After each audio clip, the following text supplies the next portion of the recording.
Continuemos con este conjunto de videocápsulas que he decidido dedicar al movimiento estudiantil del 68 con motivo del 50 aniversario del 2 de octubre. ¿Qué podría agregar a lo que se ha dicho de esta fecha? Mañana cerraré la cuarteta con algunos comentarios sobre el 2 de octubre, pero creo que vale la pena en esta tercera parte señalar algunos elementos del movimiento estudiantil, los cuales poco se han comentado. Primero debo decirle a usted que las dos partes anteriores, la primera y la segunda, tienen que ver, y ahí están disponibles en mi canal de YouTube, tienen que ver con lo que yo llamo los antecedentes o esos acontecimientos tanto en el exterior como en México, que de alguna manera fueron moldeando o fueron influyendo en la mentalidad, al menos de los estudiantes de educación superior, fundamentalmente, en el Distrito Federal, que así se llamaba en aquel entonces. El Politécnico, la Universidad, Chapingo, algo en la Ibero, que era una escuela en aquel entonces relativamente pequeña, frente a lo que era el Politécnico y la Universidad, el ITAM, mucho, pero mucho más pequeña que ahora, y el Colegio de México era un centro que se consideraba más de investigación, aun cuando tenían también algunas licenciaturas. Lo primero que debe decirse del movimiento estudiantil del 68 es que por ningún motivo debemos venderlo o intentar presentarlo como un día trágico o como lo que pasó el 2 de octubre de 1968. El movimiento, desde mi punto de vista, tiene dos etapas perfectamente diferenciadas. La primera, que está integrada por un bimestre, 2 meses, que es agosto y septiembre. Específicamente, terminaría esa etapa el 2 de octubre. Es más, para no batallar, diríamos que es desde el 1 o 2 de agosto al 2 de octubre. Esa es la primera etapa del movimiento estudiantil de 1968. Y luego viene la segunda etapa, que empezaría el día 3 de octubre para terminar el 2 de diciembre. Esas dos etapas están perfectamente diferenciadas y voy a tratar de explicarme. La primera etapa es la del ascenso, es ese estallido de rebeldía detenida durante decenios quizá o 10, 15 años entre los estudiantes de educación superior, muy específicamente del Distrito Federal, producto de la represión o los golpes que recibió el movimiento, empezando quizá en 1965 con el movimiento de los médicos residentes. Ya le comenté el viernes, ayer domingo, le comenté a usted de los antecedentes internos y ahí pongo cómo ya a partir del 65 ya no son trabajadores, sino son los estudiantes de educación superior los que salen no a retar, no es una palabra, no es un verbo correcto, sino a desafiar de alguna manera aquella tranquilidad en la que se había movido la relación entre los estudiantes de educación superior y el Estado mexicano o específicamente el gobierno federal. Después viene, como ya le he dicho, 67, en Universidad de Sonora, la Universidad Nicolaita, lo que ya platiqué con usted ayer domingo. Pero cuando se da el bazucazo y la represión o entrar a la vocacional 5, los granaderos, golpear a maestras, a estudiantes, y luego este incidente que se da en la preparatoria 1 en San Ildefonso, etc., eso es la chispa que incendió la pradera. Es el chispazo que viene a destapar lo que estaba contenido desde hacía muchos años. No hay generación espontánea en el movimiento estudiantil del 68, como tampoco no la hay en movimiento alguno. Un movimiento o un estallido de esa magnitud o menor es resultado de un proceso que quizá haya tomado años en gestarse ese estallido. Producto de la influencia externa, esos primeros días eran, no voy a decir de una casi locura por la alegría que había, pero era, como se decía en aquel entonces, un happening, era casi una fiesta juvenil lo que estábamos disfrutando. Era salir a decir nuestra verdad, era salir a mostrar que había un México que estaba emergiendo y quería ser escuchado y también tenía algo que decir. Pero es esencialmente esos 2 meses, agosto y septiembre, el período del ascenso, el período donde surge primero de una manera espontánea, desorganizada si usted gusta, y surge también de manera natural un cimiento, una semilla de organización que fue el Consejo Nacional de Huelga.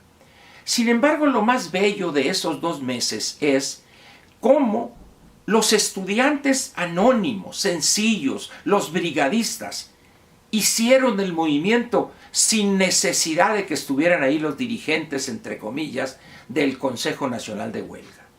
Ya le he platicado, o lo he dicho en alguna otra parte, que los dirigentes nos pasábamos discutiendo vaguedades, generalidades y supuestas disquisiciones teóricas muy para iniciados de izquierda y con lecturas mal digeridas las más de las veces, hasta las 4 o 5 de la mañana. Pero a esa hora ya estaban los brigadistas preparándose en cada uno de sus escuelas, con botes, con volantes, para salir a peinar toda la ciudad en aquel entonces.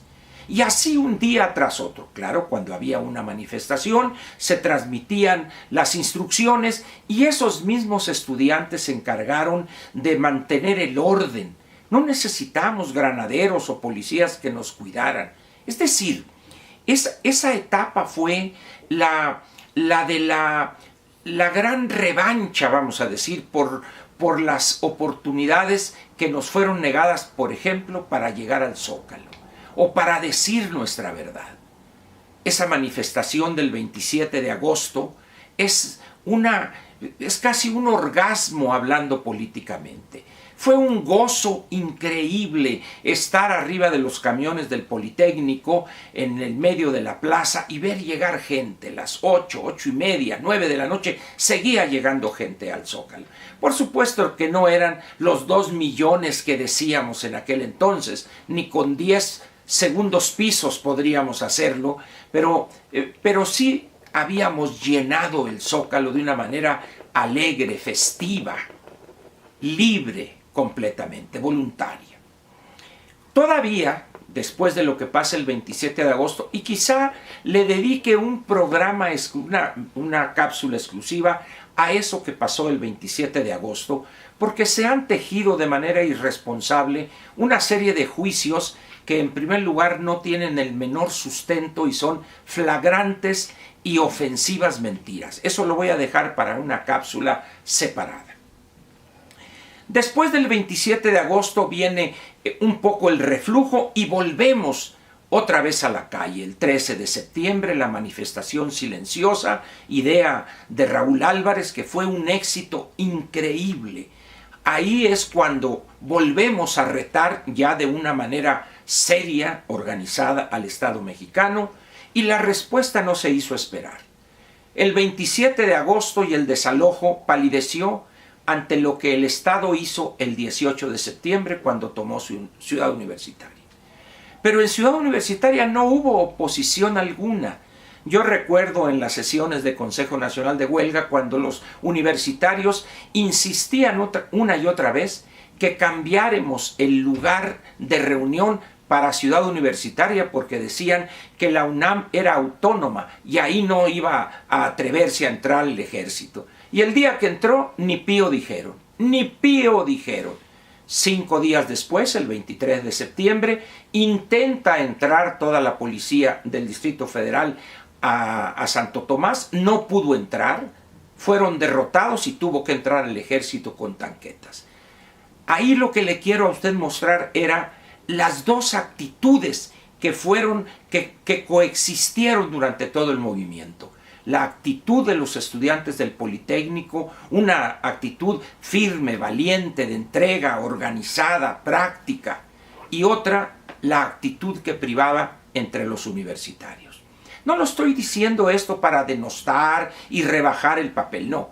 Lo estoy diciendo simplemente para poner las cosas en claro.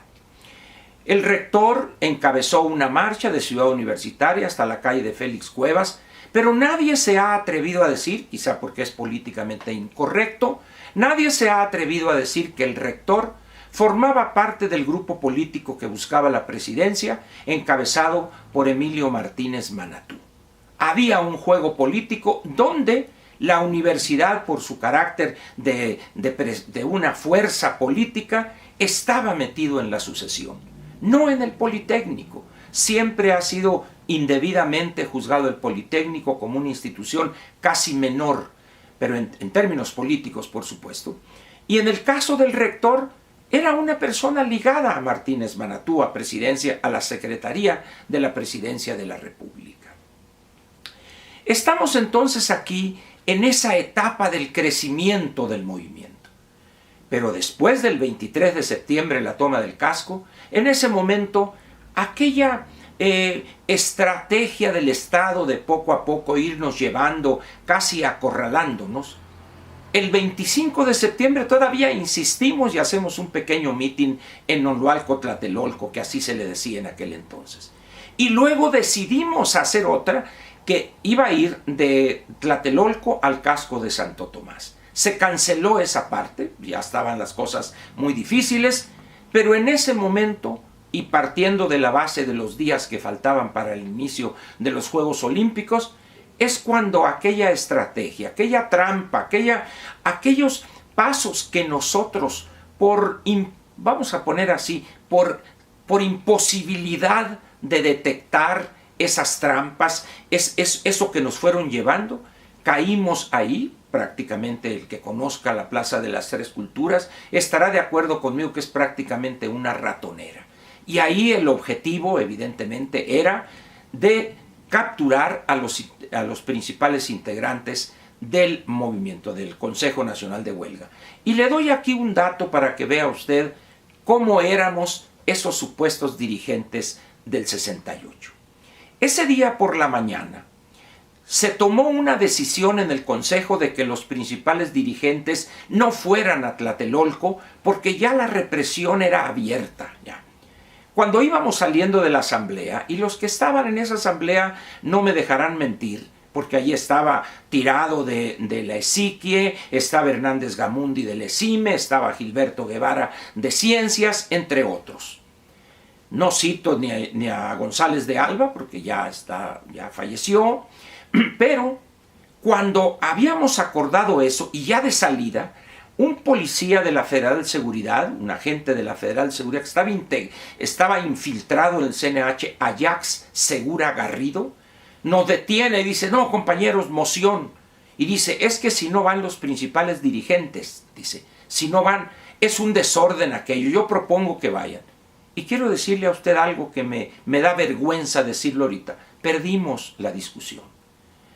Pero no obstante eso, dices, el sentido común decía que los principales dirigentes no fueran. Bueno, pues nomás le doy un dato. Yo llegué a Tlatelolco con 4 personas. Federico Emery, que está fallecido, Raúl Álvarez, que ya falleció, pero Gilberto Guevara está vivo y él puede ratificar lo que estoy diciendo. Y llegó un compañero de Ciencias Químicas de la universidad, que por desgracia no recuerdo su nombre.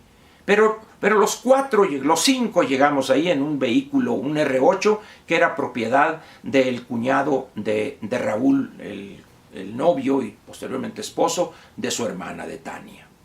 Y dice uno, bueno, ¿cómo es posible que los principales dirigentes como Gilberto, Raúl, Federico Emery hayan llegado ahí? Pues llegamos ahí a la plaza y Raúl nos dice a Federico y a mí, suban allá a la tribuna, y luego también sube Gilberto. Es decir, así éramos, pues no tomábamos en cuenta esos mensajes de represión que nos estaba enviando. ¿Quién inició la trifulca o esa balacera? Que si el Estado Mayor disparando hacia abajo, que si los soldados respondiéndoles. Al final de cuentas, es mi opinión personal, es muy difícil, si no es que imposible, que lleguemos a saber quién inició, quién orquestó eso. Es decir, a mí en lo personal no es algo que me preocupa. Me preocupa más el que no supimos ver eso que estaba el Estado mexicano diciéndonos sin decir que nos iban a acabar, que nos iban a reprimir. Después del 2 de octubre, es decir, en el 2 de octubre ahí se cierra la primera etapa del movimiento estudiantil. A partir de ahí las cosas cambian, mañana hablaré de ellas. En esa primera etapa, pues, vimos una fiesta libertaria que como pocas veces se ha visto en México. Aquello era una fiesta. Por eso a mí en particular me molesta sobremanera que identifiquen el movimiento estudiantil de 1968 con una fecha como el 2 de octubre. ¿Por qué no la identificamos como el 13 de septiembre, esa gran manifestación silenciosa?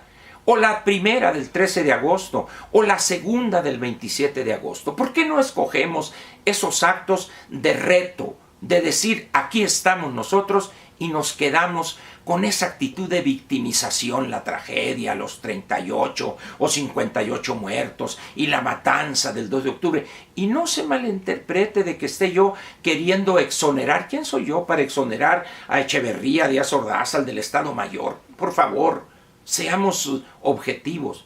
Repito, lo que quiero señalar es que nosotros tuvimos errores estratégicos de una gran importancia que de alguna manera no podemos eludir eso. Tenemos responsabilidad en eso que pasó.